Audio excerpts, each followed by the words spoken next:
श्री परीक्षित जी महाराज श्री सुखदेव जी के चरणों में बैठे हैं और हाथ जोड़कर प्रार्थना कर रहे हैं। हे गुरुदेव, कथितो वंश विस्तारो भवता सोम सूर्यो राज्ञां चोभय वंश्यानां चरितं परमाद्भुतम्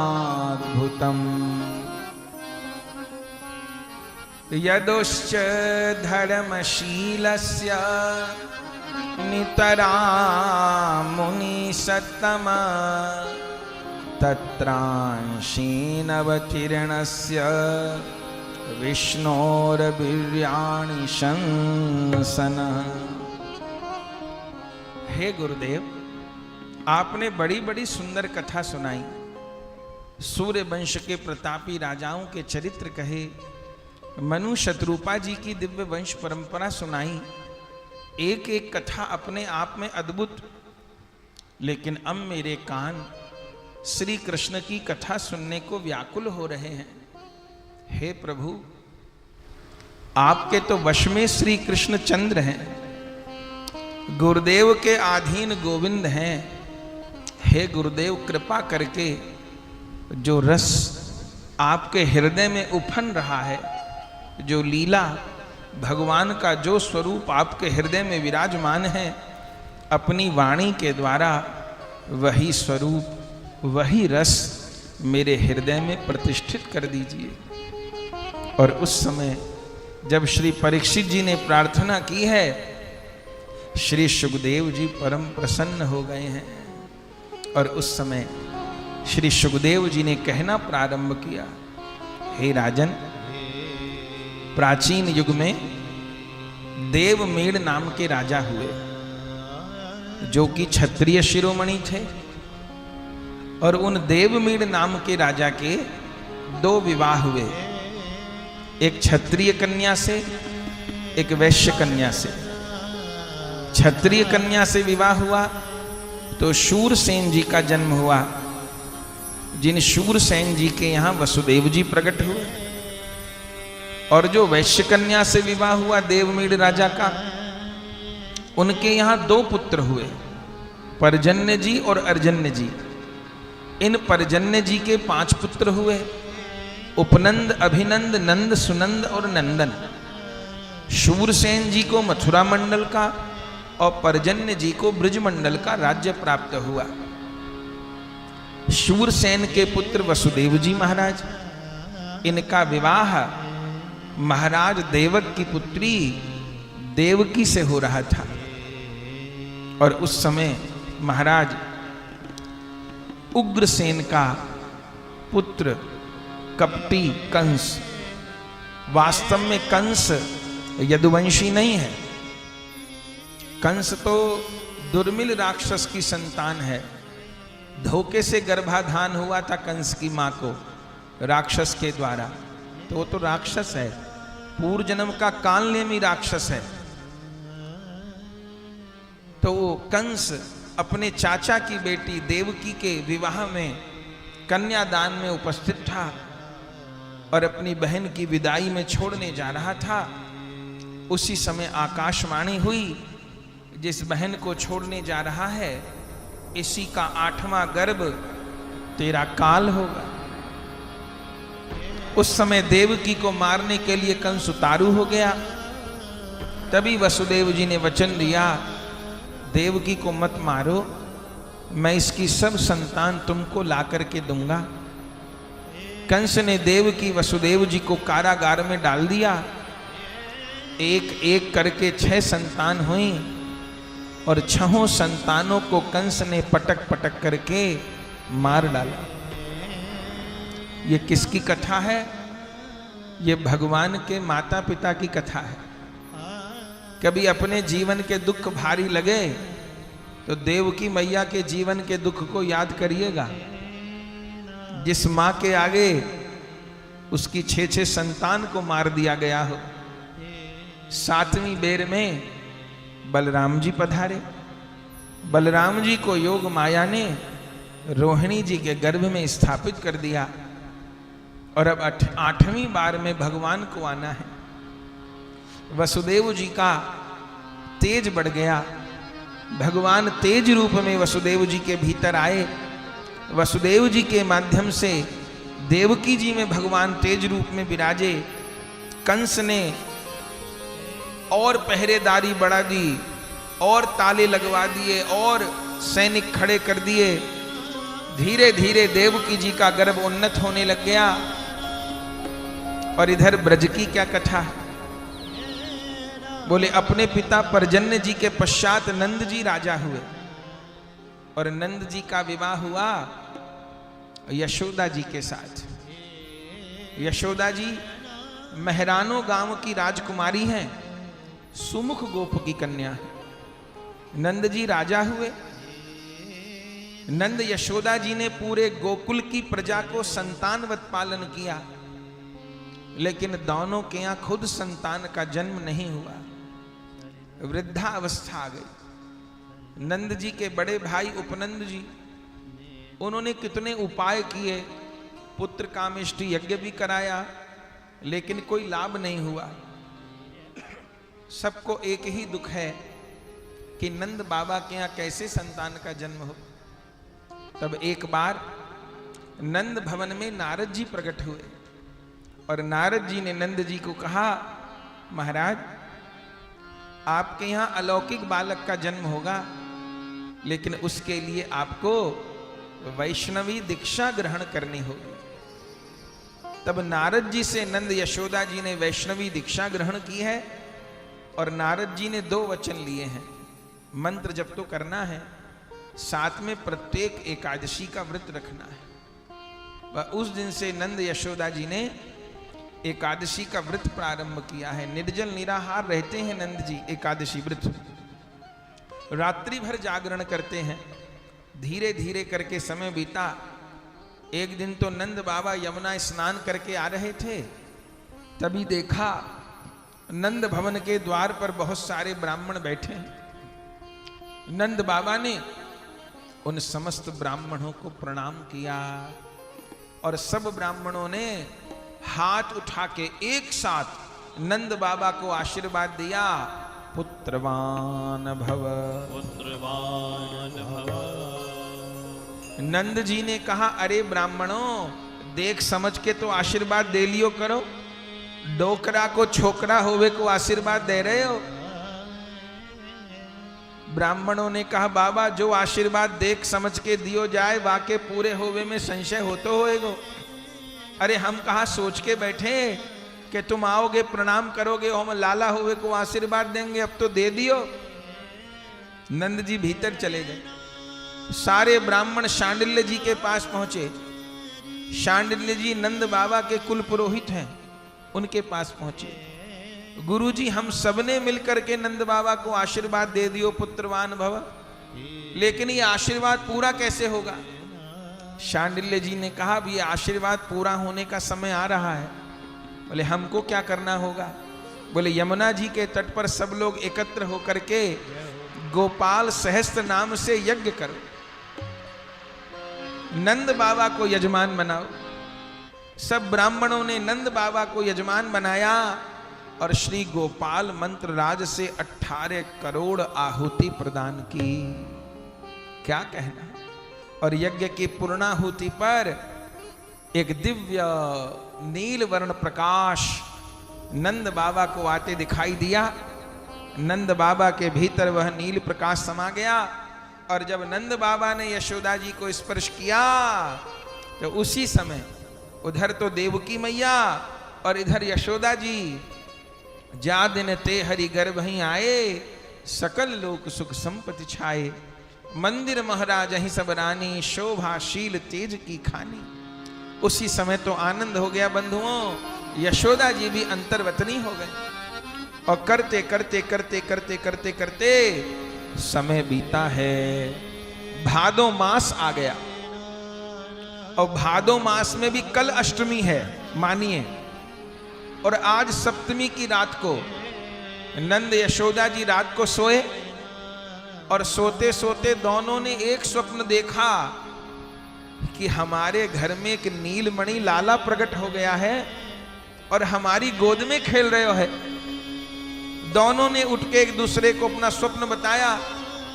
यशोदा जी ने कहा गुरु जी से पूछ के आओ या स्वप्न को क्या फल है। सवेरे सवेरे नंद जी शांडिल्य जी के यहां पहुंच गए। महाराज, आज पिछली रात हम दोनों ने एक स्वप्न देखा कि एक छोटा सा नीलमणि जैसा लाला हमारी गोद में खेल रहा है। या स्वप्न को कहा फल है। गुरु जी ने कहा नंद जी एक ही फल है कि अब 24 घंटा बीतेंगे नहीं, तुम्हारे घर लाला आएगो। बस जैसे ये कहा, नंद जी परम प्रसन्न होकर के यशोदा जी के निकट आए, यशोदा जी को बताया। धीरे धीरे तो गोकुल में बात फैल गई।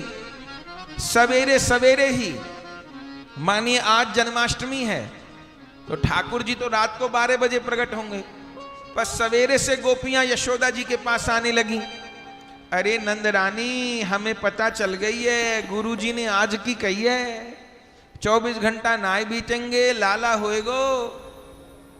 एक गोपी कहे मैया मैं तो साड़ी लाऊंगी, दूसरी गोपी कहे मैया मैं तो चुनरी लाऊंगी, तीसरी गोपी कहे मैया मैं तो कंगन लाऊंगी, कोई गोपी कहे मैया मैं तो हार लाऊंगी, कोई कहे मैं तो नथ लाऊंगी, कोई कहे मैं तो टीका लाऊंगी।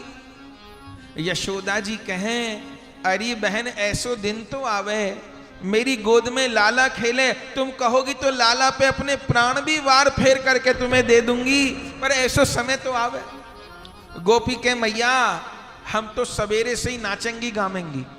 अरे नाचते गाते ही लाला होएगा। यशोदा जी कहें ठीक है।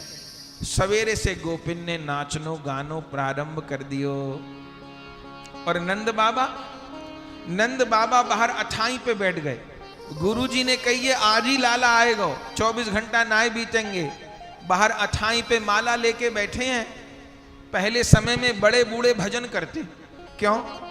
बोले बालक होएगो तो मैया को कष्ट हो ये तो सब जाने, पर बालक को भी तो कष्ट हो तो होएगो जन्म लेवे में, तो उस बालक को कष्ट कम होए या के लिए बड़े बूढ़े भजन करते। तो नंद बाबा बाहर अठाई पे, अठाई माने ड्योड़ी के, बैठ गए और माला लेके कहा जप रहे श्रीमन्नारायण श्रीमन्नारायण श्रीमन्नारायण श्रीमन्नारायण श्रीमन्नारायण। इतनी देर में कोई गोप आवे, बाबा से पूछे बाबा कछु भयो? बाबा के भैया अभी तो भयो ना है। तो कब होएगो? अरे भैया आगे की पतो ना है। फिर बाबा श्रीमन्नारायण श्रीमन्नारायण करे। फिर कोई गोप ग्वाल आवे, बाबा कछु भयो? बाबा के अभी तो भयो ना है। तो कब होएगो? बाबा कहे मैं कोई ज्योतिषी हूं जो मोकू पतो पड़ेगी कब होएगो। अरे भैया आगे की पतो ना है। फिर कोई आके पूछे, बाबा के भैया अभी तो भयो ना है, आगे की पतो ना है। अरे दोपहर तक तो इतने लोगों ने पूछा और बाबा ने इतने लोग को जवाब दिया कि नंद बाबा मंत्र तो भूल गए और अब माला पे क्या जप रहे हैं? अभी तो भयो ना है, आगे की पतो ना है, अभी तो भयो ना है, आगे की पतो ना है, अभी तो भयो ना है, आगे की पतो ना है। ब्रजवासी कह रहे बाबा ये कौन सा मंत्र जप रहे हो है? ये कौन से गुरु जी से मंत्र लेके आए हो? अभी तो भयो ना, आगे की पतो ना। जीव गोस्वामी जी वर्णन करते हैं, बोले नंद बाबा भजन का तरीका बता रहे हैं। भजन करते हुए क्या भावना होती है कि अभी तो हृदय गोकुल में गोपाल प्रकट नहीं हुए हैं, लेकिन आगे की खबर नहीं कब प्रकट हो जाए। तो जो करते रहेंगे भजन धीरे धीरे तो मिल जाएगा प्रेम धन धीरे धीरे। तो नंद बाबा भी सवेरे से संध्या हो गई और इधर जो सवेरे से गोपियां नाच रही थीं वो भी नाचते नाचते थक गईं। संध्या समय यशोदा जी से बोली नंदरानी कही तो आज की ही ना? नंदरानी कहे हाँ कही तो आज की ही। अरे सवेरे से नाचते नाचते हम हैरान है गई, ने कहो तो विश्राम कर लें। यशोदा जी कहे हाँ हाँ विश्राम करो, अपने घर पर जाओ। गोपी कहे नंदरानी कछु होए तो छिपइयो मत। यशोदा जी के हद हो गई, ये कोई छिपे वाली बात है? जब होएगो तो सबको ही पता चल जाएगा। मैं कोई कहने थोड़ी जाऊंगी कि आ जाओ मेरे घर लाला हो गए हो। तो सबरी गोपी भी अपने घर चली गई। और संध्या आगे बढ़ी तो नंद बाबा भी बाहर अछाई से भीतर आए गए। यशोदा जी से बोले, महर कही तो आज की ही ना। यशोदा जी के हद हो गई, पूछ के खुद आए या पूछ मुझसे रहे कब की कही? आप ही तो बता रहे कि आज ही की कही है। नंद बाबा कहे, देवी अछाई पे बैठे बैठे मेरी कमर दुख गई, ने कहो तो मैं वो कमर सीधी कर लूं, विश्राम कर लूं। यशोदा जी कहे, आप हूं विश्राम करो, पर देखो देवी कछु होए तो छिपाइयो मत। यशोदा जी के हद हो गई, ये कोई छिब्बे वाली बात है, जब होएगो तो सबको ही पता चल जाएगा। नंद बाबा भी सोने चले गए। रात के 9 बजे रोहिणी जी दाऊ जी को गोद में लेके आई, उन्होंने भी पूछा, वो भी सोने चली गई। और रात के जब बजे 11 तो क्या हुआ, तो नंद बाबा की दोनों बहनें नंदा और सुनंदा वो 6 महीने पहले नंद बाबा के घर पे आए गई। किस लिए? हमारे भैया के घर पे बालक होएगा, भाभी की सेवा करेंगी, बधाई लेंगी। रात के 11 बजे वो दोनों ठाकुर जी की बुआ वे भी यशोदा जी के पास आई और क्या बोली, भाभी कही तो आज की ही ना। यशोदा जी के, हाँ जी कही तो आज की। अरे सवेरे से आए गए को देखते देखते हमू हैरान है गए, ने कहो तो भाभी हमू विश्राम कर लें। यशोदा जी के, हाँ आप हूँ विश्राम करो, पर देखो भाभी कछु होए तो छिपाइयो मत। यशोदा जी के हद हो गई, ये कोई छिब्बे वाली बात है, जब होएगा तो सभी को पता चल जाएगा। दोनों बहन कहे, नाय भाभी सबको नहीं, पहले हमें पता पड़नी चाहिए। एक बहन कहे, भाभी कांसे की थाली तो मैं ही बजाऊंगी। दूसरी कहे, भाभी भैया को कोई नहीं बताएगा, भैया को तो जाए के मैं ही बताऊंगी कि लाला भयो है। यशोदा जी के, तुम्हें पहले से पता है लाला होएगो? बोले हाँ मैं पता है, लाले ही होएगो, देखियो मैया लाला ही होएगो। आनंद हो गयो। तो 11 बजे दोनों बुआ जी भी सोवे चली गईं, और जो बजे रात के 12 तो भागवत जी में लिखा है, यशोदा जी को भी नींद आ गई। यशोदानंद पत्नी च जातम परम बुद्धये नतलिंगम परिश्रांता निद्रापगत स्मृति। रात के 12 बजे तो यशोदा जी को भी नींद आ गई। और उसी समय जैसे रात्रि के 12 बजे, 12 कब बजते हैं? जब घड़ी की तीनों सुइयां एक साथ आ जाती हैं, एक दिशा में ऊपर की ओर हो जाती हैं। सेकंड वाली सुई, मिनट वाली सुई और घंटे वाली सुई। सेकंड वाली सुई है साधक, मिनट वाली सुई है गुरुदेव, और घंटे वाली सुई है ठाकुर जी। जब साधक सेकंड वाली सुई की तरह प्रतिक्षण नाम उच्चारण करता है, तो मिनट वाली सुई 1 कदम आगे बढ़ती है, और जब मिनट वाली सुई 60 कदम आगे बढ़ती है, तो घंटे वाली सुई 1 कदम आगे बढ़ती है। और जब जीवन में 12 बजते हैं, बद दिन के 12 बजते हैं तो श्री रामचंद्र प्रकट होते हैं, और रात्रि के 12 बजते हैं तो कृष्णचंद्र प्रकट होते हैं। बस जैसे ही 12 बजे, उसी समय श्री सुखदेव जी वर्णन करते हैं, निशिते तमुद्भूते जायमाने जनार्दने, निशिते तमुद्भूते जायमाने जनार्दने, देवक्यां देवरूपिण्यां विष्णु सर्वगुहाशय। देवक्यां देवरूपिण्यां विष्णु सर्वगुहाशय आविरासीद यथा प्राच्यां, आविरासीद यथा प्राच्यां, दिशंदुरीव पुष्कलः, दिशंदुरीव पुष्कलः। भगवान मथुरा कारागार में प्रकट हुए, वसुदेव जी को दर्शन दिया, आज्ञा दी मुझे नंद ब्रज में छोड़ के आओ। वसुदेव जी सिर पर डलिया लेकर के चले हैं, यमुना जी ने मार्ग दिया है, नंद ब्रज में प्रभु को लेकर के जा रहे हैं। भक्तजन गा रहे हैं,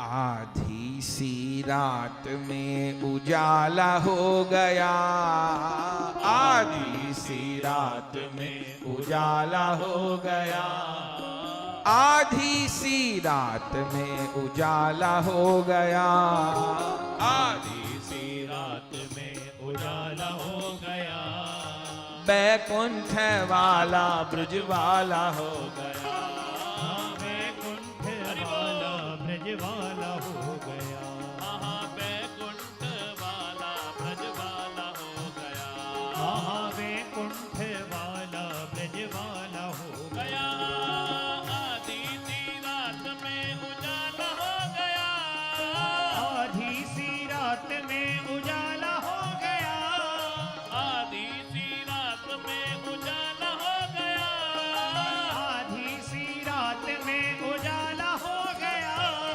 बैकुंठ वाला ब्रज वाला हो गया, बैकुंठ वाला ब्रज वाला हो गया, बैकुंठ वाला ब्रज वाला हो गया, बैकुंठ वाला ब्रज वाला हो गया। ले वसुदेव चले जब डरिया, वसुदेव चले जब डरिया, ले वसुदेव सतजु करिया, आप ही खुल गए ताले कड़िया, आप ही खुल गए तारे करिया, ले वसुदेव चले जब डरिया, मैं वसुदेव चले जब डरिया, आज नंद घर, आज नंद घर, नंद घर रैन में उजाला हो गया, नंद घर रैन में उजाला हो गया, बैकुंठ वाला ब्रज वाला हो गया, बैकुंठ वाला ब्रज वाला हो गया, बैकुंठ वाला ब्रज वाला हो गया, बैकुंठ वाला ब्रज वाला हो गया, आधी सी रात में, आधी सी रात में उजाला हो गया, आधी सी रात में उजाला हो गया, आधी सी रात में उजाला हो गया, बैकुंठ वाला ब्रज वाला हो गया, बैकुंठ वाला ब्रज वाला हो गया, बैकुंठ वाला नाचे लोग लुगाई सवेरे सवेरे, नाचे लोग लुगाई सवेरे सवेरे, नाचे लोग लुगाई सवेरे सवेरे, लोग लुगाई सवेरे सवेरे, बाजी बध बैकुंठ वाला ब्रज वाला हो गया, बैकुंठ वाला ब्रज वाला हो गया, ब्रज वाला हो गया, आधी सी रात में उजाला हो गया, आधी सी रात में उजाला, आधी सी रात में उजाला हो गया,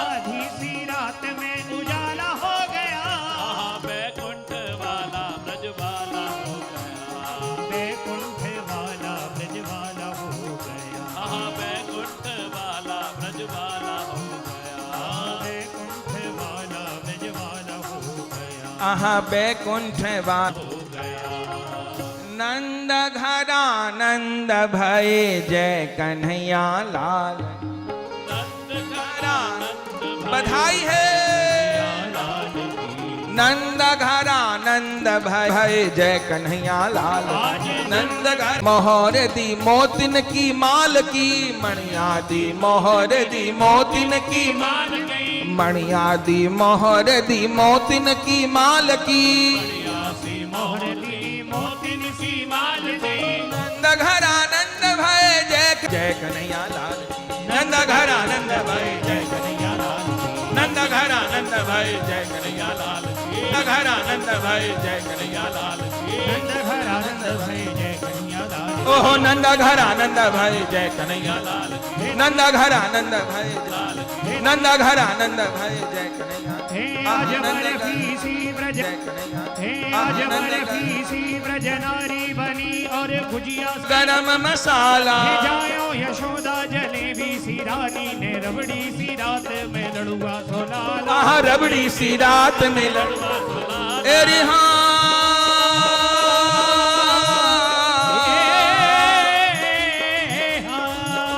नंद के पुत्र भयो आनंद की आए अचानक बात सुनाई, आए अचानक अचानक बात सुनाई। आए अचानक फूल उठे रस झूल सबे सुमंगन अंग समा बुलाई अंगन अंग समान बुझाई, अंगन अंग समान बुझाई। एरी नंद घर आनंद भयो जय कन्हैया लाल की, भयो जय कन्हैया लाल की, नंद घर आनंद भयो जय कन्हैया लाल की। आहा ब्रज में प्रचंड भयो यशुदा परचंद भयो नंद घर आनंद भयो। भयो जय कन्हैया। भक्त वैष्णव जनों को बधाई है।